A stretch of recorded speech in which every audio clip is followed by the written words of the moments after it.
اور نماز اور تلاوت قرآن پاک کے دوران ٹوپی پہننا اور نہ پہننا کیسا ہے؟ اسحاق عالم صاحب۔ نماز کے دوران ٹوپی پہننا تلاوت کے دوران بھی سنت ہے، تلاوت کے دوران تو نہیں، نماز کے دوران تو سنت ہے سر ڈھکا ہوا ہو۔ ویسے نبی کریم صلی اللہ علیہ وسلم کا جو معمول ہے وہ تو ہر حالت میں سوائے احرام کے، لیکن یہ نہیں مانیں گے ان تمام، تبھی میں نے ان کی طرف دیکھا۔ اچھا آپ اپنا بتا دیجیے گا۔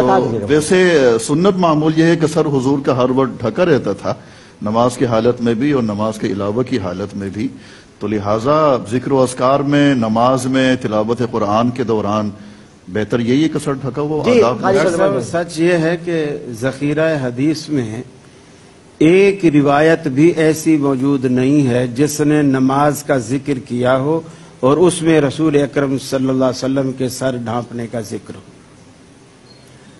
اسی طرح ذخیرہ حدیث میں ایک روایت بھی ایسی نہیں ہے کہ نبی کریم صلی اللہ علیہ وسلم کے ننگے سر کا ذکر ہو، یعنی حدیث نے اس کو اہمیت نہیں دی۔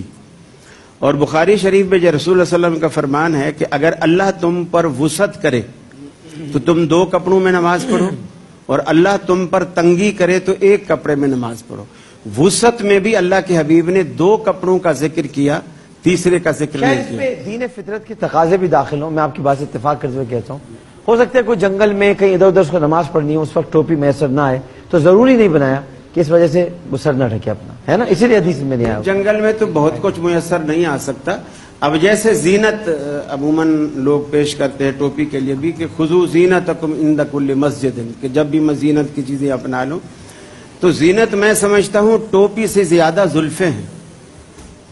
آپ جتنے بھی آپ شعراء گزرے ہیں، چاہے فارسی کے ہوں، عربی کے ہوں، اردو کے ہوں، آپ ان کی غزلیات دیکھیے، شاید ہی کسی نے ٹوپی کی تعریف کی ہو، سب نے زلفوں کی تعریف کی۔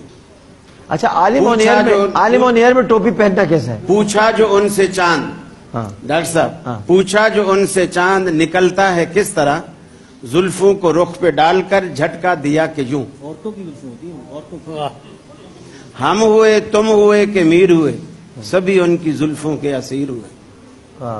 پگڑی ٹوپی کا کہیں ذکر نہیں۔ عالم و نیر میں کیوں پہنتے ہیں آپ جو بیٹھے ہیں بغیر ٹوپی کافی ہے، ایک آدھ بندہ کافی ہے۔ گڈ بہت اچھا جی، مگر یہ آپ نے وضاحت کر دی۔ ابھی یہ مجھے آپ کچھ کہہ دیں، اس میں کچھ بتا دیں۔ پہلی بات تو یہ کہ ماشاءاللہ قاری خلیل صاحب سے مزے لیتے ہیں آپ، ٹھیک ہے؟ نہیں میرے بھائی بھی ہیں، میرے بزرگ بھی ہیں، میرے استاد بھی ہیں۔ لیکن آج یہ پتا چل گیا قاری خلیل صاحب زلف پرست ہیں اور حسن پرست ہیں ماشاءاللہ۔ ہاں حسن، ان اللہ جمیل و یحب الجمال۔